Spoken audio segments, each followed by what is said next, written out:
नमस्कार मेरे प्यारे साथियों। हम बात कर रहे थे राजस्थान अध्ययन की पुस्तक के बारे में जो कक्षा 6 से कक्षा 12 के लिए संबंधित है।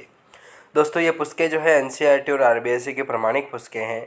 तो मान के चलिए कि आगामी प्रतियोगी परीक्षाएं हों, चाहे आपके सीईटी लगा करके आपके आरएस तक की भी एग्ज़ाम हो, जिसमें शिक्षक भर्तियाँ भी आ गई, आपके एलडीसी पटवार जो भी आगामी एग्ज़ाम्स आने वाले हैं, चाहे उनकी तैयारी कर रहे हो आप, तो उनमें यदि राजस्थान सामान्य ज्ञान का पोर्शन यदि पूछा जाता है तो आप 100% मान के चलिए कि प्रश्न जो है वो यही और इन्हीं पुस्तकों से पूछा जाएगा दोस्तों। ठीक है, तो चलिए इस सेशन को शुरू करते हैं।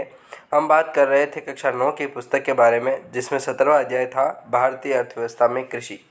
भारतीय अर्थव्यवस्था में कृषि, इसके संदर्भ में जो भी प्रश्न बनेंगे भारतीय और राजस्थान दोनों के संदर्भ में, जो प्रतियोगी परीक्षाओं के लिए इंपॉर्टेंट है, जिनकी संभावनाएं हैं और प्रीवियस ईयर पेपर में जो पूछे गए प्रश्न हैं वो भी इसमें हमने सम्मिलित किए हैं।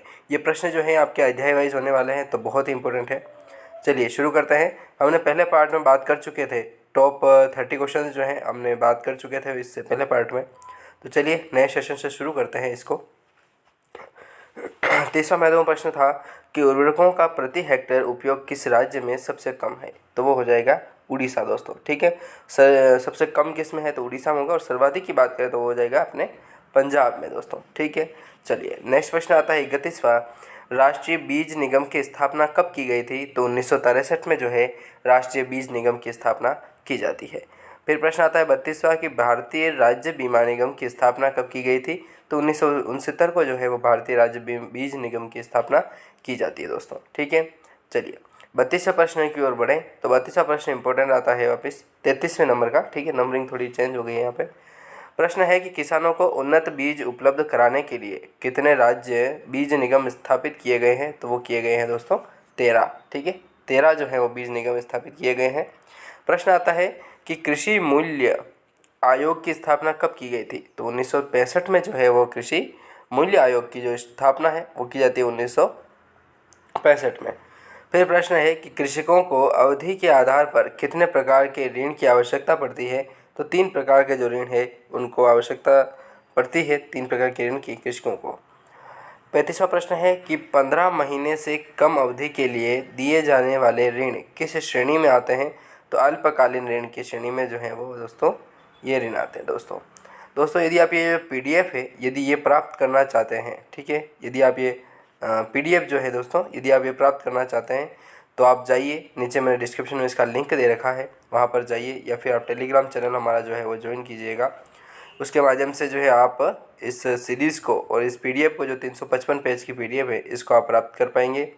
तो बहुत ही इंपॉर्टेंट होने वाली है। और नहीं तो आप ऐप में जाइए, इंस्टॉल कीजिए हमारा ऐप, और उसके माध्यम से नोट्स वाले सेक्शन में जाओगे तो अदर नोट्स के साथ साथ आपको ये भी नोट्स जो है वो प्रोवाइड करा दिए गए हैं। चलिए नेक्स्ट प्रश्न क्या आता है वो देखिए आप। तो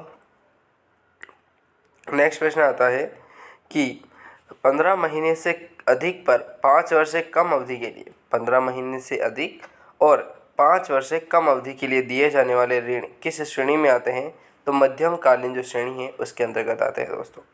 फिर प्रश्न आता है कि 5 वर्ष से अधिक अवधि के लिए दिए जाने वाले ऋण किस श्रेणी में आते हैं, तो दीर्घकालीन जो ऋण है उसमें आते हैं 5 वर्ष से अधिक अवधि वाले देश। ठीक है, जो भी ऋण है इसमें टैक्स बहुत ही अधिक लगता है दोस्तों। ठीक है, कृषकों को ऋणों की प्राप्ति कितने प्रकार के स्रोतों से होती है, कृषकों को जो ऋण है उनकी प्राप्ति कितने प्रकार स्रोतों से होती है, तो 2 प्रकार से होती है, एक तो होती है संस्थागत और एक होती है गैर संस्थागत तरीके से। ठीक है, फिर नेक्स्ट प्रश्न आता है दोस्तों कि गैर संस्थागत स्रोतों में कौन कौन शामिल है दोस्तों, तो उसके अंतर्गत आएगा साहूकार, जमींदार, महाजन, व्यापारी, रिश्तेदार, कमीशन एजेंट आदि।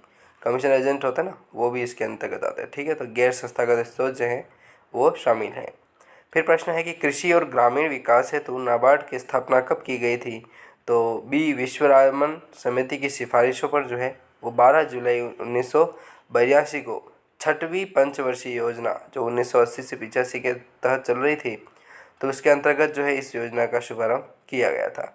तो इस तरीके से हमने 40 महत्वपूर्ण प्रश्नों के बारे में बात की है दोस्तों। मिलते हैं नेक्स्ट वीडियो में, तब तक के लिए जय हिंद।